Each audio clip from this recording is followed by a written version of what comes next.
Man, thank you for doing this today. Like, I'm so excited. I cannot believe there's new Mushroomhead coming, man. Call the Devil. I fucking love it. It's so Right, good.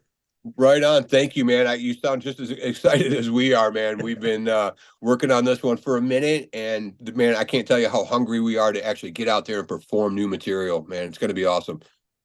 This record is, you guys always have that theatrical cinematic feel, but dude, this one, as soon as Eye to Eye hits and kicks in, dude, this record just feels bigger than previous records did. And also, the last record came out right in the middle of a pandemic, and this time around things are back to normal. So like it feels just like with an added sense of intensity, that just seems more than there has been in the past. Like it's so intense, dude.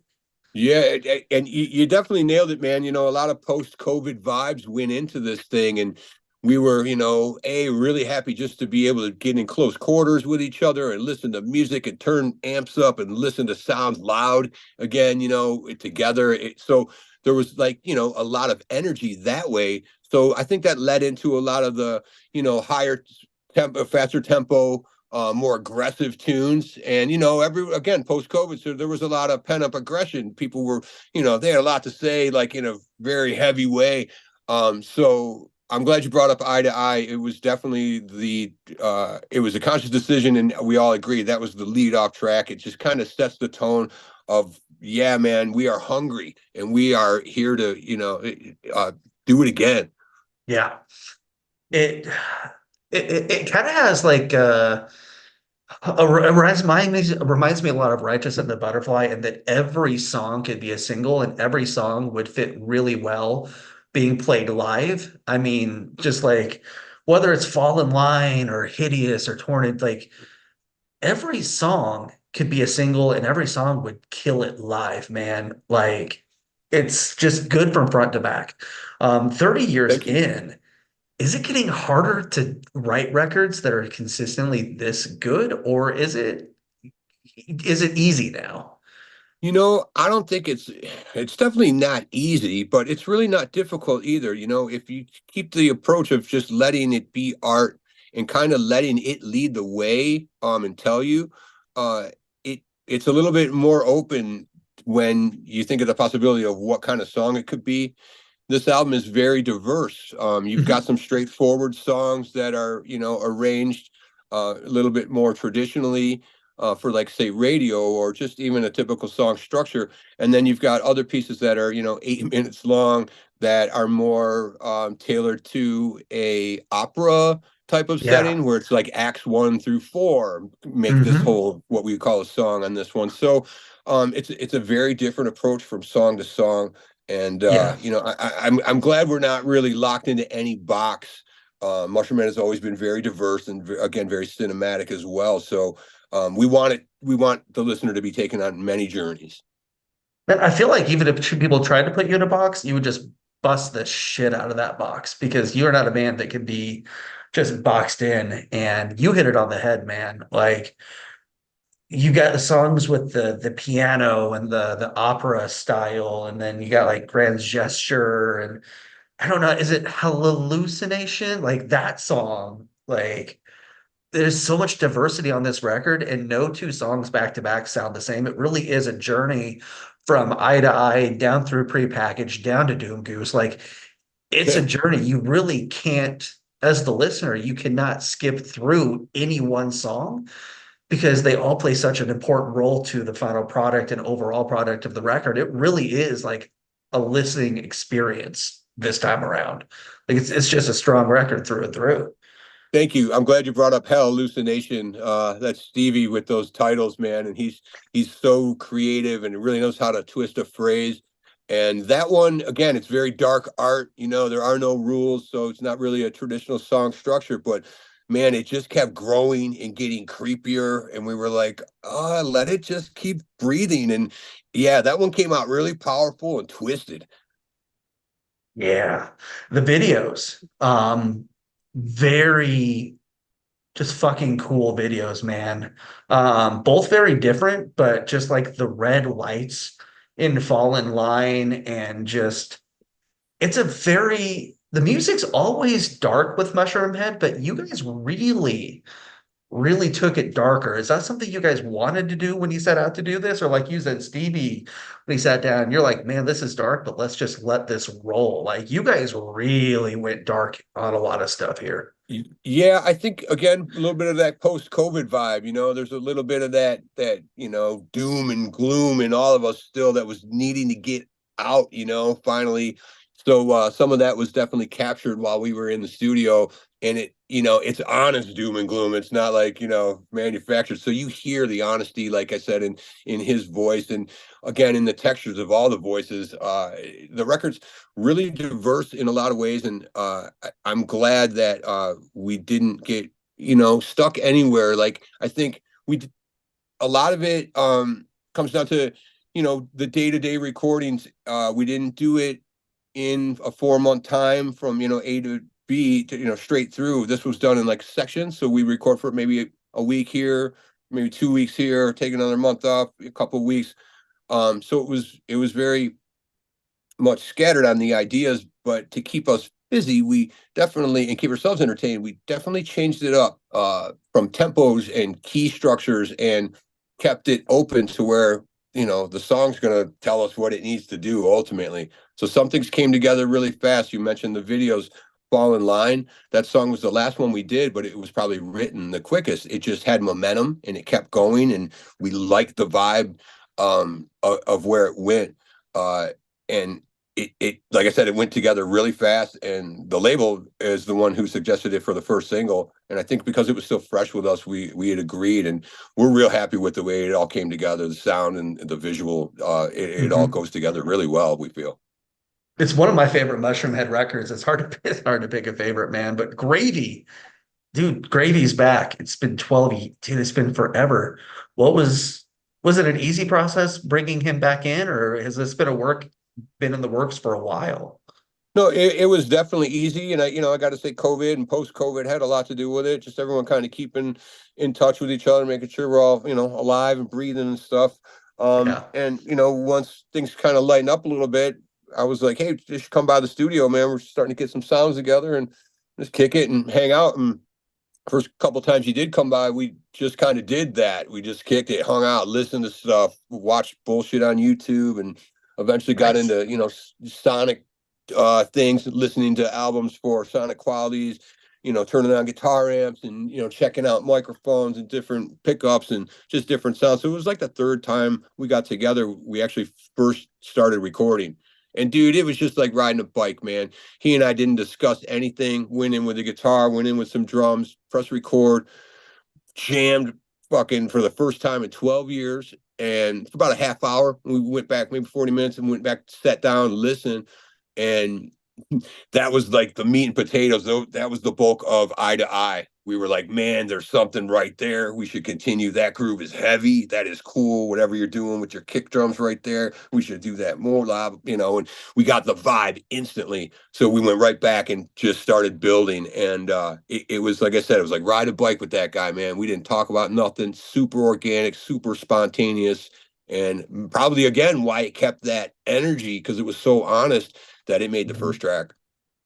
What was it like watching him interact and gel with, this iteration of Mushroomhead? Because it's a very different band than it was when he was there the first time. What was it like watching him interact and get into the groove with everybody that's there now? Because man, you cannot tell that it's been that long. It feels like Yeah, he's never left. yeah, and time does fly. It's crazy. Uh, Yeah. there's a lot of not just band members, a lot of crew people were new too. And one of the main contributors to this album that did the engineering and production with me, Don DiBiase, uh, he and my brother ended up being like, they're really tight. They hang out all the time. They had never met before. So during this process, yeah, we all like everyone kind of got all new friends and shit out of it. It's really cool, whole new relationships and just new attitudes. And like I said, Don plays guitar, so and they got a lot in common, just the way they see the world. So it's just an extra bonus. So Mhm. it's just been great, yeah, having him back and really enjoying the current crew and camp. That's awesome, man. Um, One thing I think is really interesting, you guys just played Incarceration, and you guys are one of the only bands that played both Incarceration and Ink in the Clink before it was Incarceration. Man, it's I feel like it's just night and day between Clink and Ink. What was it like going back and playing that festival now when you played a festival there way back in the early days of that festival? It's amazing to see the that grow into that big of a thing. Like I remember us doing it when it was just a side parking lot and Yeah. some tattoo artists, and it was very small to begin with. So all these years later to watch it grow into this giant festival and have it right in our backyard, it's kind of cool. We're pretty proud of that one. And there's a little bit of history there for us too. Mushroomhead did a video for a song called Devils Be Damned, and we filmed it there back in Ooh. 2014. So a little Easter egg there if anyone wants to do some history and go back and look at Devils Be Damned. That's the same place. Oh, shoot. Okay. I did not Yeah, know that. That's yeah, awesome. yeah. A That little place is bonus. cr- that place is crazy. Yeah, we I got some good film work out of it. Some great cinematography and just everything about it was a real fun adventure. And I believe that we actually tied that into our performance. We filmed the night before and then we played the next day, so it all worked out. Nice. I'm actually coming to your neck in the woods this weekend, coming out there for WWE SummerSlam. What are some of the places in Cleveland that people who've never been there need to check out? Obviously, there's Hall of Fames, but what are some of Well, the places in Cleveland that you like to go to that you'd recommend people checking out that maybe they don't think about?